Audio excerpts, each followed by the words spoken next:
সুপ্রিয় দর্শক শ্রোতা ভাই বন্ধুগণ, আমাদের ভারতীয় উপমহাদেশ তথা বাংলাদেশ, পাকিস্তান, ভারত সহ আমাদের দেশে 12ই রবিউল আউয়াল মাস তথা রবিউল আউয়াল মাসের 12 তারিখকে কেন্দ্র করে আমাদের দেশে বিভিন্ন ধরনের আনন্দ উৎসব, বিভিন্ন ধরনের অনুষ্ঠান, সংস্কৃতি, বিভিন্ন ধরনের কালচার, মিটিং মিছিল আমরা করে থাকি বা করা হয়। এটার মূল কারণ কি হচ্ছে যে ঈদে মিলাদুন্নবী, এই দিনে রাসূল সাল্লাল্লাহু আলাইহি ওয়াসাল্লাম জন্মগ্রহণ করেছেন। এটার পরিপ্রেক্ষিতেই তারা এই দিনকে বিভিন্ন ধরনের অনুষ্ঠান আয়োজন তারা করে থাকে। এটার মূল ভিত্তি কি? এটার ইতিহাস জানার পূর্বে আমি শেখ আব্দুর রাজ্জাক আল বদর হাফিজাহুল্লাহ, তিনি একজন সৌদি আরবের প্রসিদ্ধ একজন শেখ, সুবহানাল্লাহ, যার আলোচনায় হাজার হাজার মানুষ অংশগ্রহণ করে থাকে, তার একটি বাস্তব অভিজ্ঞতা আমি একটি শেয়ার করতে চাচ্ছি। মদিনায় এক লোক আসে মদিনাতে সফর করতে। আসার পর শায়েখের সঙ্গে সাক্ষাৎ হওয়ার পর শায়েখকে জিজ্ঞাসা করে, দিন অবাক হয়ে তাকে শায়েখকে জিজ্ঞাসা করেন যে আমি কি দেখতেছি যে এই দিনগুলোতে, রবিউল আউয়াল মাসের এই দিনগুলোতে রাসূল সাল্লাল্লাহু আলাইহি সাল্লামের জন্মবার্ষিকী, জন্মদিন, এটা তো সবথেকে বেশি অধিক হক রাখে যারা মদিনাবাসী, তাদেরকে এই দিনগুলোতে আনন্দ উৎসব, বিভিন্ন ধরনের অনুষ্ঠান আয়োজন করার কথা। কিন্তু আমি অবাক হয়ে দেখতে পাচ্ছি এদিন তো তারা মদিনাতে কিছুই হচ্ছে না, সাধারণ দিনের মধ্যে তারা উদযাপন করতে যাচ্ছে। এটার কারণ কি?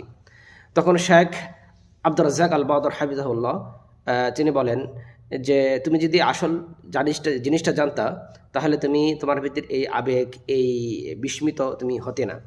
তাহলে কিভাবে? যে বলল যে তুমি তো এটা জানো যে রাসূল সাল্লাল্লাহু আলাইহি সাল্লামকে সবথেকে বেশি ভালোবেসেছেন, সবথেকে বেশি অনুসরণ করেছেন, সবথেকে বেশি মান্য করেছেন সাহাবীরা, তাবেঈরা।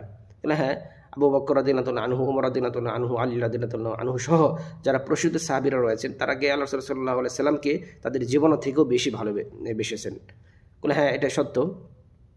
কিন্তু তাদের এই ভালোবাসা এতটাই বেশি ছিল যে তারা আল্লাহ রাসূলুল্লাহ সাল্লাল্লাহু আলাইহি ওয়াসাল্লাম ভালোবেসে তারা এই দিনকে তারা উদযাপন করেননি। কেন? আল্লাহ রাসূলুল্লাহ সাল্লাল্লাহু আলাইহি ওয়াসাল্লামের জন্মবার্ষিকীকে কেন্দ্র করে কেন্দ্র করে উদযাপন করা, এগুলা ভালোবাসার বহিঃপ্রকাশ নয়। রাসূলুল্লাহ সাল্লাল্লাহু আলাইহি ওয়াসাল্লামের ভালোবাসার বহিঃপ্রকাশ হচ্ছে যে তাকে অনুসরণ করা, তাকে মান্য করা, এ টু জেড, জীবনের শুরু থেকে একদম শেষ পর্যন্ত রাসূল সাল্লাল্লাহু আলাইহি সাল্লামের অনুসরণ করা, পঙ্খানুপুঙ্খভাবে তাকে ফলো করা, এটা হচ্ছে রাসূল সাল্লাল্লাহু আলাইহি সাল্লামের প্রকৃত ভালোবাসার উত্তম নিদর্শন এবং উত্তম আদর্শ। তাহলে সাহাবীরা এটাকে পালন করেনি, তাবেঈরা এটাকে পালন করেনি, তবে আল্লাহ তাআলা কি এই শতাব্দীর মানুষের জন্য কি এর ভিতরে কি কোনো কল্যাণ রেখে দিয়েছে যে সেই শতাব্দীর মানুষের জন্য এটাতে কোনো কল্যাণ ছিল না? কিন্তু রাসূল সাল্লাল্লাহু আলাইহি সাল্লামের জন্মদিবসকে কেন্দ্র করে এই শতাব্দীর মানুষের জন্য আল্লাহ সুবহানাহু ওয়া তাআলা এটাকে কল্যাণকর হিসেবে রেখে দিয়েছেন। এটা কি সত্য? তিনি অবাক হয়ে তাকিয়ে থাকলেন। তিনি তাকে জিজ্ঞাসা করলেন যে তুমি যদি এই বিষয়গুলো জানতে, তাহলে তুমি অবাক হতে না।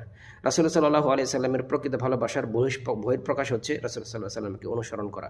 তাই মদিনাবাসী রাসূল সাল্লাল্লাহু আলাইহি সাল্লামকে সবথেকে বেশি ভালোবাসে, পছন্দ করে, তাকে ফলো করার চেষ্টা করে। এজন্য মদিনাতে এই ধরনের কোনো আনন্দ উৎসব, কোনো ধরনের মিটিং মিছিল, কোনো ধরনের উৎসব উদযাপন তারা করে থাকে না। তারা যেটা করে থাকে, তারা রাসূল সাল্লাল্লাহু আলাইহি সাল্লামকে কেন্দ্র করে, রাসূল সাল্লাল্লাহু আলাইহি সাল্লামকে ভালোবেসে তাকে পরিপূর্ণভাবে অনুসরণ করার চেষ্টা করে। আর এটি হচ্ছে প্রকৃত ভালোবাসা এবং প্রকৃত অনুসারীর একজন উত্তম আদর্শ এবং উত্তম নিদর্শন।